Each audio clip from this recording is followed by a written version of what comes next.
2025 meeting of the Southeastern Public Service Authority Board of Directors. Let's all stand for the Pledge of Allegiance.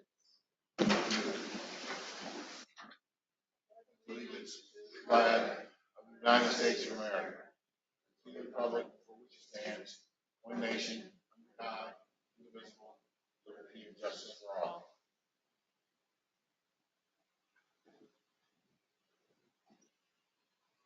Tom Leahy is attending electronically. Tom, can you hear us? Yes, I can hear you fine. Thank you. Can you tell us your location and the reason for your electronic attendance? Yes, my location is 1813 Rain Lane, and that's spelled R-E-I-N, in Virginia Beach, 23456. And the reason is because I've had I had surgery last week, and some medical reason. Okay, thank you. Is Thank you. there a quorum? Yes. Okay, we have a quorum. Public comment period is next on the agenda. Is anyone registered for the public comment at today's SPSA board meeting? No one has registered to make a public comment either in person or electronically. Thank you.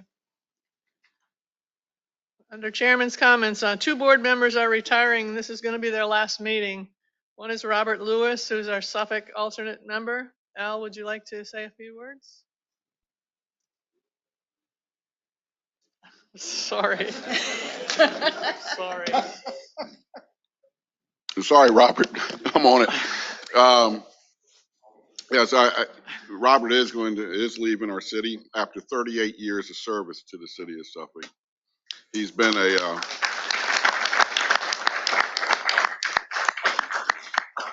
obviously he's been a dedicated employee and has served our population or residents well. And we're going to miss him because when you lose 38 years going out the door, you lose a lot of knowledge and a lot of history. And we wish him well, and he's supported the city, and he supports SPSA and many other elements for the city. So I hope that y'all wish him well, and I keep kidding him about being careful on the boat, but anyway, he is going to be missed. Thank you. Thanks for your service, Robert. We really appreciate it. The second is Randy Keaton. He's the Isle of Wight ex officio board member. Randy is unable to attend today. In honor of his service, we would like to offer the following resolution for the board's consideration. Would the secretary please read the resolution? Resolution of appreciation to Randy R. Keaton in recognition of his service as a member of the Board of Directors of the Southeastern Public Service Authority. Whereas Randy R. Keaton has served on the Board of Directors of the Southeastern Public Service Authority of Virginia, SPSA, as the ex officio representative of Isle of Wight County from September 28, 2016 through June 25th, 2025.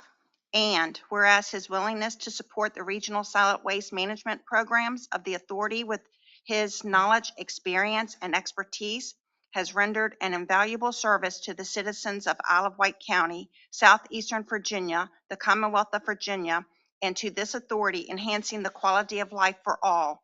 And whereas with a feeling of sincere gratitude on this occasion, the Board of Directors of the Southeastern Public Service Authority of Virginia expresses its deepest respect and appreciation for his professional service to the authority and to the citizens it serves. Now, therefore, be it resolved, with great pride, the Board of Directors of the Southeastern Public Service Authority of Virginia recognizes, thanks, and commends Randy R. Keaton for his service to the authority and presents this resolution as a token of its esteem and orders a copy be spread upon the minutes of this meeting. Thank you. Do I hear a motion that the resolution be approved as read? Second. Do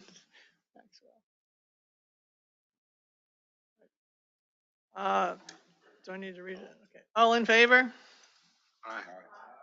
Any opposed? Any abstentions? All right, the motion is approved as written. Next on our agenda is the approval of minutes. The minutes of the May 28th, 2025 board meeting have been distributed in advance for your review. Are there any comments or questions to be considered? Do I hear a motion, the May 28th, 2025 minutes of the SPSA board? Oh, I'm sorry. Go ahead. Okay, thank you. Do I hear a motion that the May 28th, 2025 minutes of the SPSA Board of Directors meetings be approved as presented? Thank you. Do we have a second? Okay, thank you. Oh. All in favor? Any Aye. opposed? Thank you, Tom. Any opposed? Any abstentions? We have one abstention from Mike. Okay. Another one. All right, the motion that the May 28th, 2025 minutes of the SPSA Board of Directors meeting is approved. Next on our agenda, go ahead. Cheryl, I'd like to go on record that I also voted aye on the previous resolution recognizing Randy Keaton, but I didn't get to the mute button in time. Okay, thank you. All right, next on our agenda is the VDOT update. I'll let Dennis introduce our speakers. Today we have Mr. Joe Ludwig, who is the district construction engineer for the Virginia Department of Transportation, to update the board on the status of the flyover project. Good morning. Good morning. Thanks for the invite. Appreciate the opportunity to speak about the SPSA interchange project. I also have here Chris Witovich. He's our area construction engineer who's overseeing this project. Just to start off, I do want to thank Mr. Robert Lewis and congratulate him on his years of service with City of Suffolk and the City of Suffolk. They've been a great partner to the project, so helping us get things going. Moving forward. How do you, oh, there we go. I'm sorry. Okay. Okay, it's here to talk about the SPSA project update. Going to provide there is the current plan view of the project, which involves a flyover bridge from eastbound Route 58, carrying traffic over westbound, and then providing a direct entrance into the SPSA landfill. I'm going to provide an update on our schedule, budget, and current challenges the project is facing.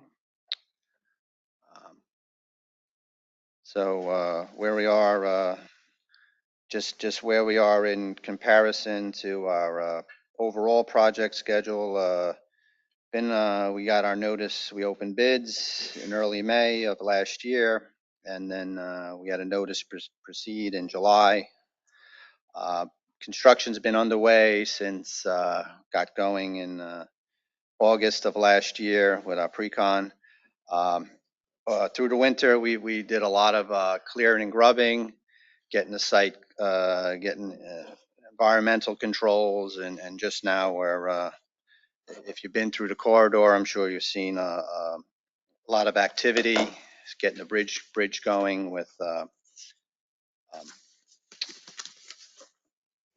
pile driving. We have 2 cranes out there on both the eastbound and westbound sides, but starting to get out of the ground. So it's been there's been some challenges on the project getting going with the weather and thus far, but currently the contractor is tracking roughly 3 months behind schedule per their schedule. That our milestone date of substantial completion, and that's with regards to that 7/31 substantial completion date. And the substantial completion date is essentially everything is done on the project. Where there's just a period, an establishment period for growth of grass and maintenance of our various E&S controls as we close out the DEQ environmental permit. So that's where we're at with that. And that date is incentivized, and we do have an incentive, disincentive tied to that date. So moving into current progress.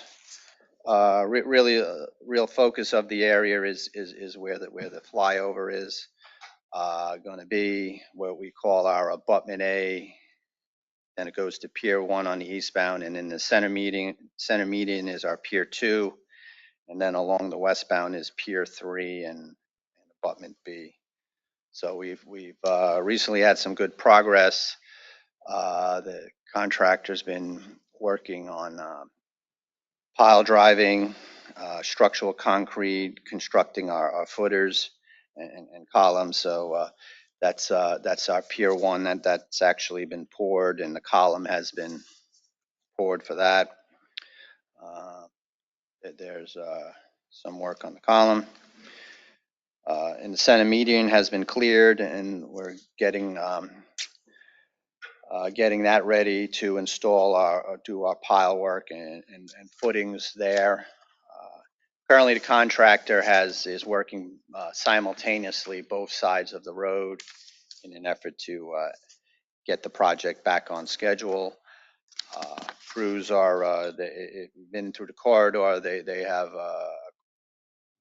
mobilized with a crane on both the eastbound and westbound side, and having crews, having additional crews, and then working, flip-flopping as necessary between the two sides of the roadway.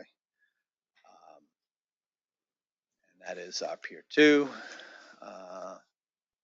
Pier 3, that's our completed the pile installation. They're actually pouring this concrete footer this morning. So that's moving along. Current progress there is, that's our abutment A, which is along the eastbound side. That piles are done. The concrete footer is installed. Getting into, and there is our drainage along the westbound side. All of that drainage is now complete, and this will allow for the construction. Essentially, the ditch line along the westbound side of the road is going to go into this drainage system, and this will allow, as the flyover ramp, as it goes through the butting hook and goes, and traffic will traverse over that into the SPSA landfill. So that work is complete, and that is a substantial achievement for the project. Moving into just some of the schedule work, key work and key activities that are being performed eastbound. And in the median, we're currently regrading the existing ditch along Pier 1. That recently, with the traffic switch that has been implemented, that's allowing for that existing ditch line to be pushed over, and this will create essentially a deceleration or an off lane exit lane from eastbound 58 onto the flyover. So that's work is ongoing. Talked about the concrete footers at the abutment A, and the plan is to start pile driving at Pier 2 very shortly, and then continuing with the footers and then drive the piles, build the really build the columns and footers, and a big milestone is girder placement, and is currently scheduled right now for mid-October for the steel beams to go across Route 58. This is going to require some coordination with the city of Suffolk, as we have a detour plan, an overnight detour because as we're doing that, we need to divert traffic off Route 58. So that would be some upcoming coordination with the city on that later this year. Upcoming work on the westbound side.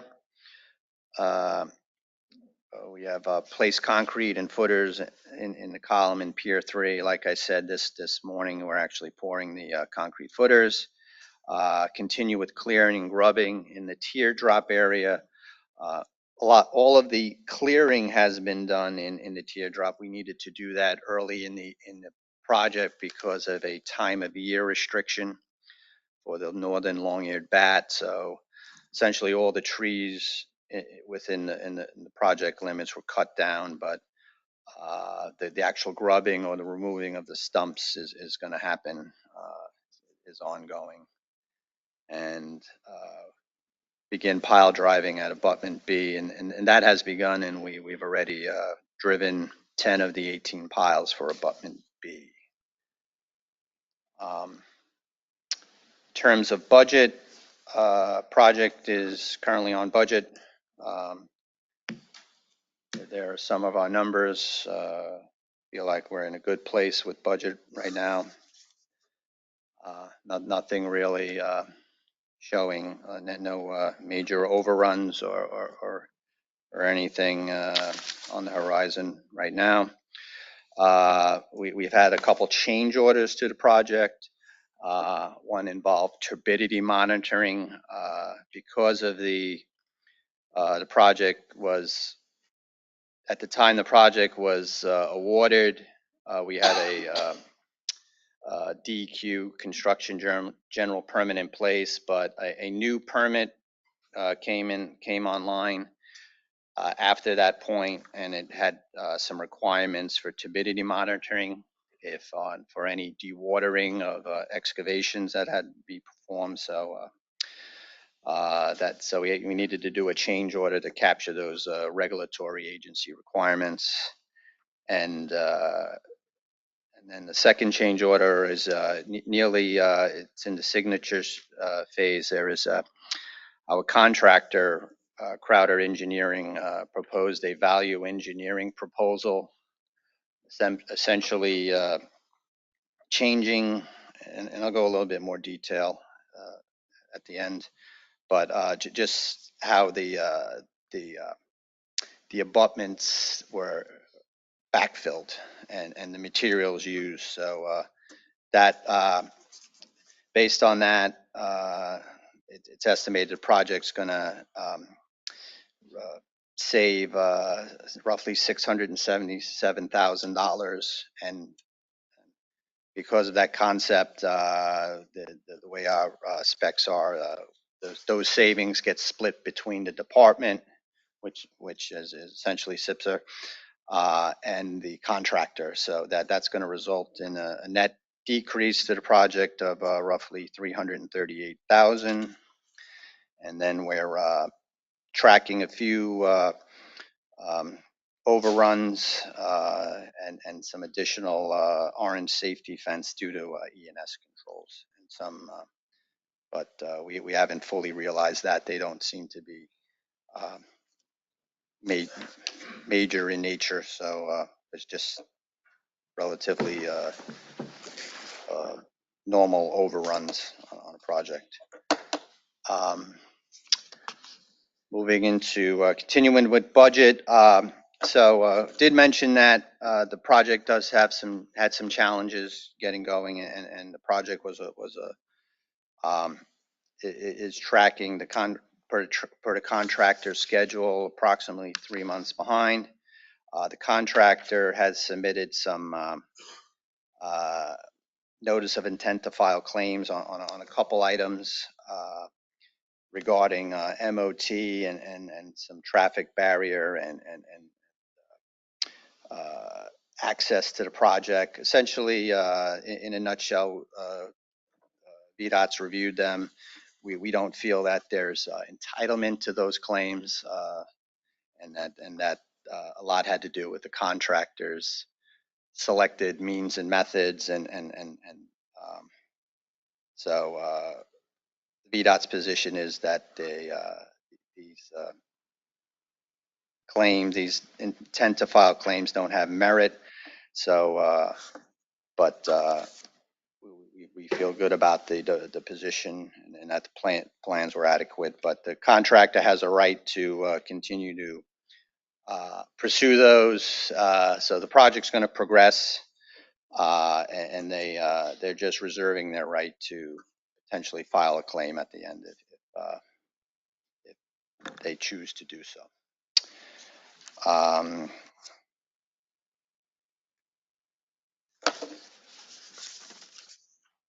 Current, so project updates, some challenges we're dealing with, particularly recently is project is in high groundwater table, essentially in a swamp, and just some of the recent rainfall. So I know we've been pumping a lot of areas, just trying to make the work site accessible. So they're working through those challenges. And there's also land disturbance and subgrade work. It just creates a lot of challenges with E&S controls and maintaining them. Other challenges we're dealing with is traffic control. It's a very heavily traveled corridor. So currently, Route 58 eastbound, there's a right lane closure, and there is congestion in the AM and PM peak hours. So that's from 2 to 3 lanes. From 3 lanes is now down to 2 lanes. And then in the westbound direction, currently using daily lane closures to work both on the eastbound, in the median and the Pier 3 and the westbound outside shoulder. So just access into them. So City of Suffolk has been very supportive of the project and have allowed lane closures out beyond the peak, as long as they weren't in the peak hours. So essentially, roughly 20 hours a day, the contractors are permitted to close a lane. It's been a big help to the project. Also, work zone, speed zone cameras have been implemented through the City of Suffolk. Have been a big help safety-wise on the project. They are currently in, I guess, the warning period. They were implemented, I believe, earlier this month. So they're currently in the grace period, but they're going to be a big help and help safety in the corridor. And then just an challenge, just noted that we are going to continue to coordinate with the city, Suffolk, because for the girder erection expected in October, like I said, it was actually mid-October. We're going to have an overnight closure of Route 58 with a detour to permit allow for the erection of the girders across Route 58. Little bit, as I mentioned in the when we're talking about budget, we talked a little bit about the value engineering update, and I don't know if this was just really it changed some of the materials that the abutments were going to be used. In the upper right, per the project, the upper right, the contract, because of the soil conditions, the poor soil conditions, and risk for potential settlement, the project had a lightweight fill, essentially these blocks of polystyrene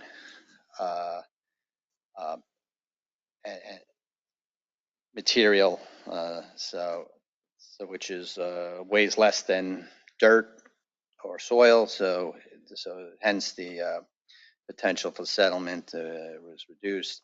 So Uh, In lieu, and so in the upper right, we're going to use these blocks with if in the lower left with these, what we call tilt-up walls on the sides. So contractor proposed a slightly different method of a liquid, low-density cellular concrete, which is in the lower right. So it's like a liquid form, as opposed to those blocks. And when that material sets up, it's very light. It's essentially not very technical, but if you imagine shaving cream with some cement in it, and then it hardens up, it makes a light material. And they're using a different type rather than those tilt-up walls. They're going to use these Gravex retaining walls to hold back that material when it's as it hardens. So the result of that is project's going to realize some savings. So, and that is it for my update. Any questions? Joe, if I could just confirm a couple of issues. First of all, the project is currently 90 days behind schedule. But VDOT has received improvement plan from the contractor that VDOT believes will get that back on track within a reasonable amount of time. Is that correct? Yes. Okay. We are working with the contractor. They gave us an improvement plan, but it's a work in progress. We are heavily monitoring the situation. But VDOT is confident that they're going to get back on schedule if they continue down that path. Yes, Second is the project is on schedule. I mean, on budget, I'm sorry. yes, Um, there are some issues with the project. The notice of intent to file claims have been denied at this point by VDOT. However, the notice of intent is a process that the contractor uses to continue to have the right to make those claims at a later date. That's why it's listed as being pending. Is that correct? that is correct. Okay. And the term substantial completion means cars on the highway. That is correct. Okay. Yeah. All right. Thank you. Any other questions for VDOT?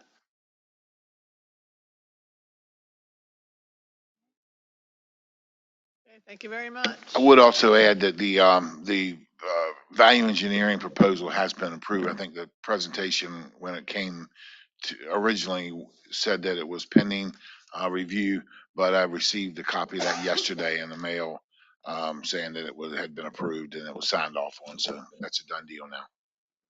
That is correct. All right, thank you very much.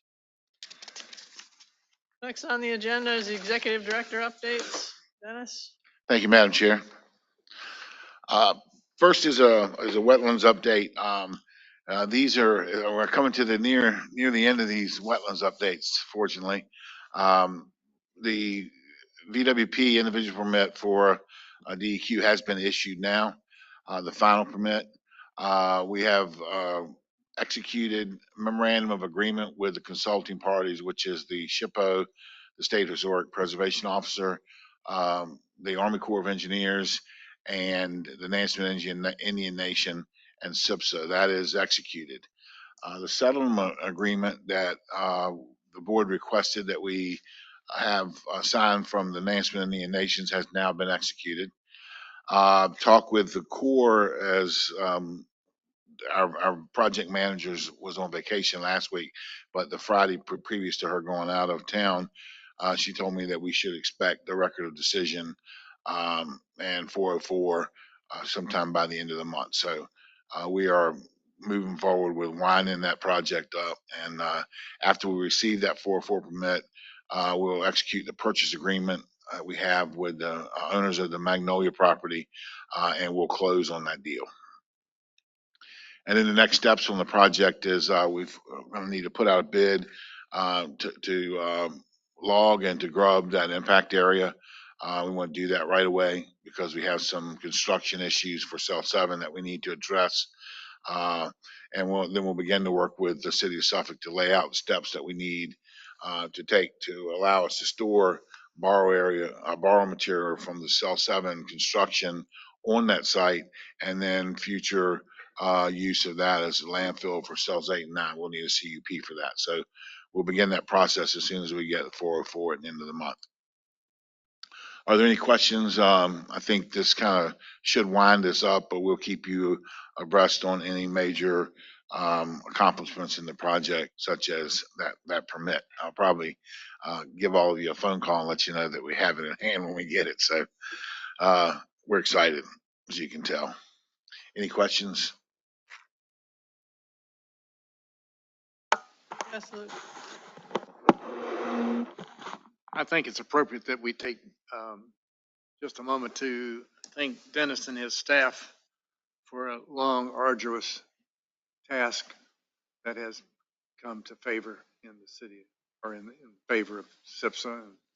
Dennis, I want to thank you personally for the job that you and your staff has done, and the consultants working with you. And I don't think without your commitment and your staff's commitment, we would be here today if it wasn't for your commitment to this organization. I want to say thank you. Thank you. Great job. All right, next is the updates I've been having with the member communities. All of you are aware of the elected bodies that I've already talked with. I brought that up to your attention at your last meeting. We provided additional tours to some members of the Portsmouth City Council. I have a scheduled brief for the Norfolk City Council on July 15th. We still need to schedule meetings with the city of Franklin, the city of Portsmouth, Southampton County, and the city of Virginia Beach. So those representatives of those communities, if you can work with us to try to get that on the council agendas, I would appreciate that. And if you have any dates, you can contact either me or Deborah, and we will make sure that my calendar gets adjusted so I can be there whenever you can get those worked out. So please do that as soon as you can possibly get it done. All right, cell 7 construction. As you know, we had a pre-bid meeting for construction of cell 7 on the 3rd of June. We had 6 vendors that attended the pre-bid. That's just about where our consultant and staff felt like we were going to be. I think we had a number 5 in our mind, and we ended up with 6, so that's good. There were several requests for additional information after the pre-bid meeting, and after consulting with our consultants, we decided that it was probably in the best interest of the project to extend the due date for those proposals by 2 weeks, due to the complexity of the questions that were being asked and the desire to get the best price we could possibly get. So the new due date is July the 14th for bids. We do expect to get a competitive bid. There were some big players at the table, and I think they also know that if they're going to get the project, they're going to have to bid a fair price. So that's going to work out well, I think. Next item I wanted to bring to your attention, that's come to my attention since our last meeting, is I met with the PDC. They had a meeting with the regional solid waste subcommittee for the planning district commission, and they had discussions about how much the PDC was spending to manage the regional solid waste management plan for SPSA. And we had an agreement for years. It was $20,000 that we paid them to manage a regional solid waste management plan. $20,000 does not cover the cost of the services. So moving forward, we've made an agreement with them that we would pay a flat fee. I think at that regional solid waste meeting that PDC held, the recommendation was to make it $50,000 instead of $20,000. But after talking with the PDC, the work that they do on the regional solid waste management plan, really sometimes it's more and sometimes it's less. and 50,000, just have a flat number probably is not the best way to make sure that they get they recover their cost. So we recommended that we pay the cost of for the number of hours that they actually work on the plan. The estimated amount was about $50,000, but if it comes in under that, we would pay less. If it comes in a little over than that, we would pay more. That would be moving forward through our next update. And they also recommended that we bring in a consultant to do the update because they just don't have the staff to do that. I've talked with SCS already about this probably 6 or 8 months ago. They did the last regional solid waste management plan update. They could easily update that for us again, and they're willing to do that. And they're going to give the PDC a price to do that, but SPSA will be responsible for paying for that. And the reason that this has become an issue is I think there's 17 members of the Hampton Roads Planning District Commission. SPSA only has 8 seats at that table. So anything over $20,000 that they're spending to manage the regional solid waste management plan is being split up by the 17 communities contributions to the PDC. So the thinking is that those 8-member communities should be carrying the burden for the regional solid waste management plan, which I would 100% agree with. And to that point, we have recommended to the PDC, and the PDC has brought it to that subcommittee that we take the regional solid waste management plan back over like it was been done for many, many years previous to them taking over. I think it was about 10 years ago, 12 years ago that they took it over. And it was taken over during the same time SPSA was reorganizing. I think this is the best move forward. The PDC is moving forward now with taking the steps from regulatory steps that are necessary to turn the solid waste management plan back over to SPSA to manage. Once that happens, the $50,000 will go away and SPSA will be managing that ourselves. And if you go back to all of the other authorities across the state, they manage their own regional solid waste management plan anyway. We're the only ones who are not managing our regional solid waste management plan. And I think if there's some members of that committee that are here that were at the meeting at Virginia Beach last month, if you want to add to that, certainly feel free. Also got a message from Randy Keaton, who was wholeheartedly in favor of this. He was at that meeting, and he sent an email back to all of us, and I'll be glad to forward that to you all since he's not here to speak on it. Exactly what he said, that he was in agreement that this is the direction we need to move forward. So did you want to add something, Ms. Hanson?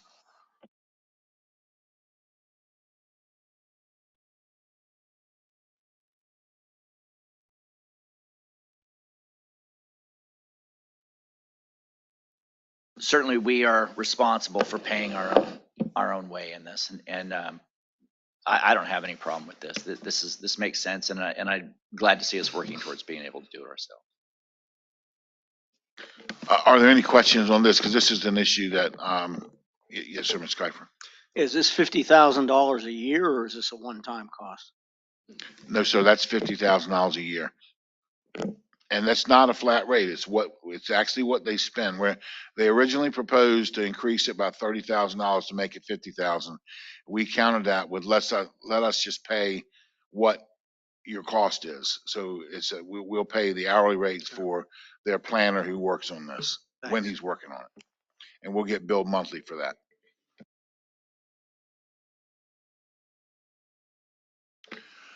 All right, are there any other questions on that? Okay. Next is municipal waste volumes, and we're back on track again.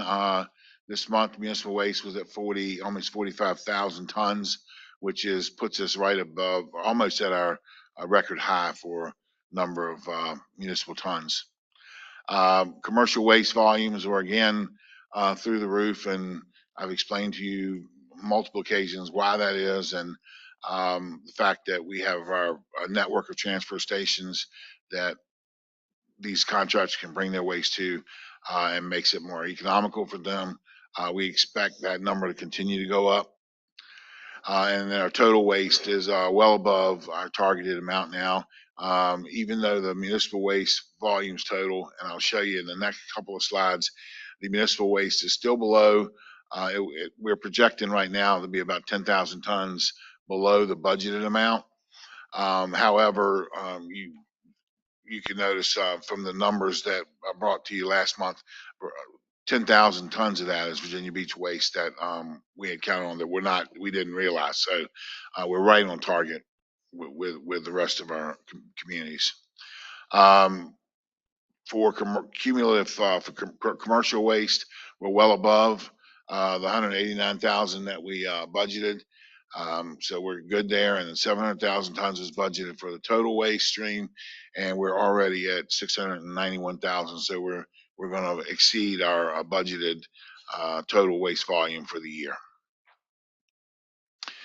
I have some contracts that I need to bring before you today. We sent these contracts out ahead of time, the full contracts for you to read through, because we wanted it's going to be a consent agenda for these contracts where you bid on all. You're going to vote on all of the contracts collectively, and if you need to abstain from any of them individually, you can do that. But we're still going to vote on all of them collectively. The question came to me just a few days ago regarding whether or not they were under budget, and I'll explain that as we go through. Some of them are not really budget. They're not predicated on whether or not we have the budget or not, because they're per line item cost. So I'll go through those real quickly. Contract renewals we knew what these contracts were when we put the budget together. We knew what the cost was going to be because they were renewals and they were dealing with automatic escalators. So we knew what those were going to be. So all of these are covered in the current operating budget. Enthalpy Analytical is our laboratory analysis for all of the DQ reporting that we need to do. Coastal Lawn Services provides grass cutting for all of the eastern communities. Colleen Tire Company is our solid waste, our solid tire contract at $200,000. Cookson Enterprises at $87,000 as rubber edges for our loaders for all of our transfer stations. That prevents us from eating the concrete up as the loaders go across. And then Accurate Marine Environmental is for pumping the leachate tanks at the transfer stations and cleaning lines. All of those are renewal contracts, and the years are on the left. I'm sorry, I just jumped ahead.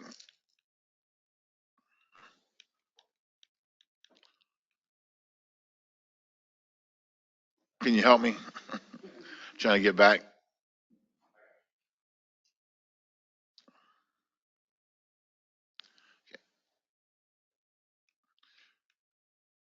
So each of these are the first three are in the last year. We'll have to rebid those this year, and the last contract for Accurate Marine still has another year on the 5-year contract.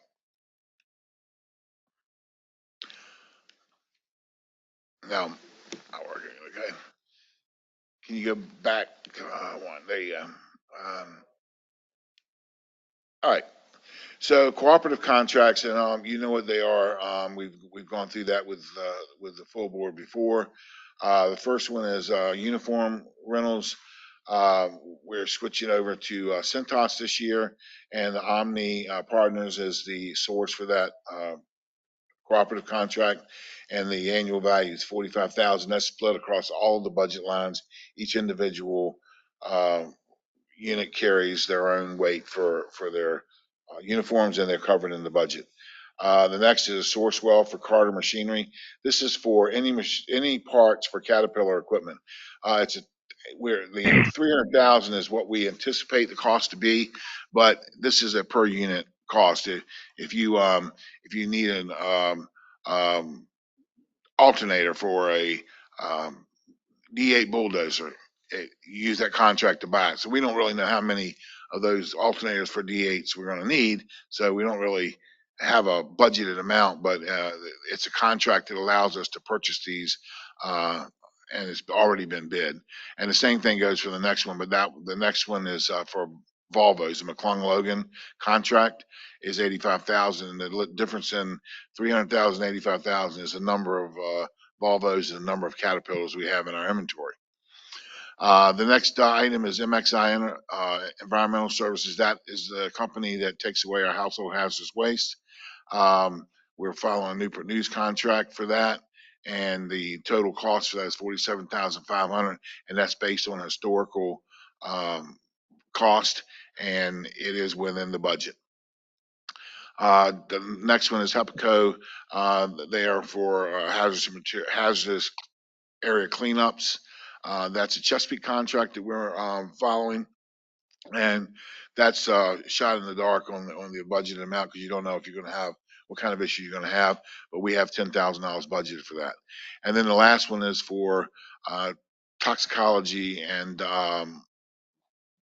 drug testing for our employees for Bon Secours. It's $18,000, and it's in the HR budget. We had some new contracts that we put out for bid. One was for rodent, pest and rodent control. That was the top two. We ended up splitting that up. We bid it as one, but split it up as two.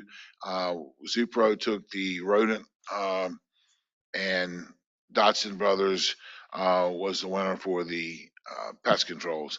So those funds are also budgeted in the current budget, in excess of that number.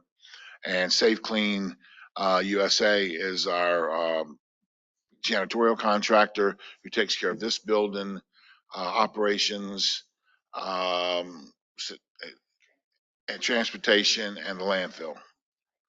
And that's 45,000, and that's dispersed across all of the budgets. So with that, answer any questions you might have about any of those individual contracts. But if there are no questions, request a motion to award the contracts as presented. So moved. Are there any board members that will be abstaining from a single contract or vendor? If not, are all in favor? Any opposed? Thank you. Any opposed? Any abstentions? All right, the motion to authorize contract awards is approved. Thank you. The next item is we had a request that we renew our engagement letters with our legal counsel, and I have one that's ready for this month, and the other one will be ready for next month because it's not due until next month. The first one is with Williams Mullen, and there's no action needed by the board on this, just as information that's been requested by the board. So I'm providing it to you today. For Williams Mullen, the engagement letter is a typical engagement letter that outlines all the same items that are in just about every engagement letter. But the important part, I think the part that was of most interest to the board members was the cost. So under Williams Mullen's engagement letter, the lead attorney, which is Bradley Nowak, and he'll be briefing you today, his hourly rate is $720. For any partners that are used in the process of handling SPSA's work, the rate is anywhere between $530 to $1,035 an hour. Associates receive $335 to $540. Paralegals $295, through $310, and then land use planners and real estate attorneys are $390 to $400 an hour. And if there's any question on that, I'll be glad to try to answer them. If not, Any questions? the letter for Wilcox Savage will be ready next month, and we'll bring that to you separately. Moving on, the financial report this month is written only, can be found on page 31 of your agenda packet. Are there any questions or comments? Yes, Mr. Hand. I just had one question. I noticed that the overtime budget was significantly higher than the overtime expenditures were significantly higher than what the budget was set for. Any reason, rationale, any concerns? I know it doesn't affect the overall. I'm just wondering if that's a thing that, did we adjust that in the upcoming budget, or? Well, It looks like we're gonna be about 200% of what our overtime Yeah. budget is by the time we get to the end of the year. That's, I'll that's answer the part of the question I guess I'm trying to get at. there's two answers to that question. Number one is, that when we started hauling more waste to third party landfills, we couldn't haul as many loads. So we are working more hours to try to move all of the waste that we have. Secondly is the weather's been terrible and we're constantly pulling trucks in and out of landfill. So there's a delay in getting trucks in and out of landfill due to the weather. We're taking steps to try to correct that. As far as your second question is next year's budget, our number one goal for next year is to decrease the amount of overtime that we have. And we're taking steps to do that currently. But we did increase the overtime budget in the FY26 budget for the very reason that you just mentioned. We're not going to be able to cover all that. And we're actually kind of weighing out, do we have enough employees to do the work with the number of hours of overtime that we have. But the first goal is to make sure that we're operating as efficiently as we can and that we're doing, because we've changed our processes, we need to make sure that we're not doing things the same way we were doing before, because you don't get the same results. Okay, all right, thank you. Okay, next on the agenda is closed session. So there will be a closed section next. The people who will be present for the entire closed session are board members, SIPS executive staff, SPSA council, Sir Donald Robertson from Isle of Wight, who will be replacing Randy Keaton, and Mr. Kevin Hughes from Suffolk, who will be taking over from Mr. Al Moore when he retires next month. Representatives from Commonwealth Sortation will also be invited for a portion of the discussion on the RFP. Are there any concerns as to participants in the closed sessions?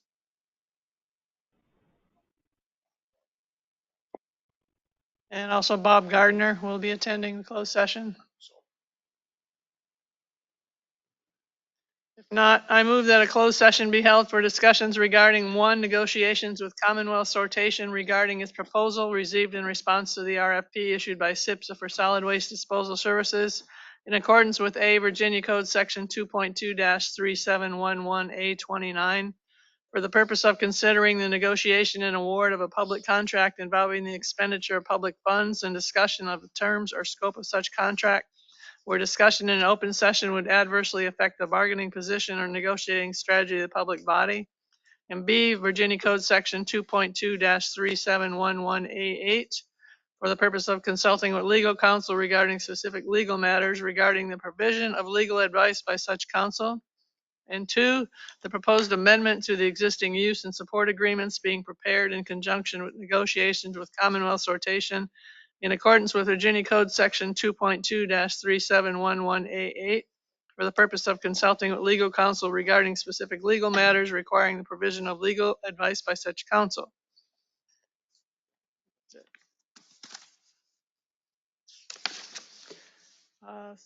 Do we have a motion to enter into closed session in a second? Right. Okay, thank you. Secretary is going to take a roll. Mr. Maxwell, Yes. Ms. Ralston, Yes. Dr. Baugh, Yes. Mr. Etheridge, Mr. Kiefer, Yes. Mr. Broad, Yes. Mr. McCoy, Mr. Roberts, Mr. Purnell, Ms. Lowe, Mr. Moore, Mr. Leahy, Yes. Mr. Hanson. Okay, we're going to take a quick break. So if you're not staying for the closed session, give us a little bit of time to set up and we'll be ready to go.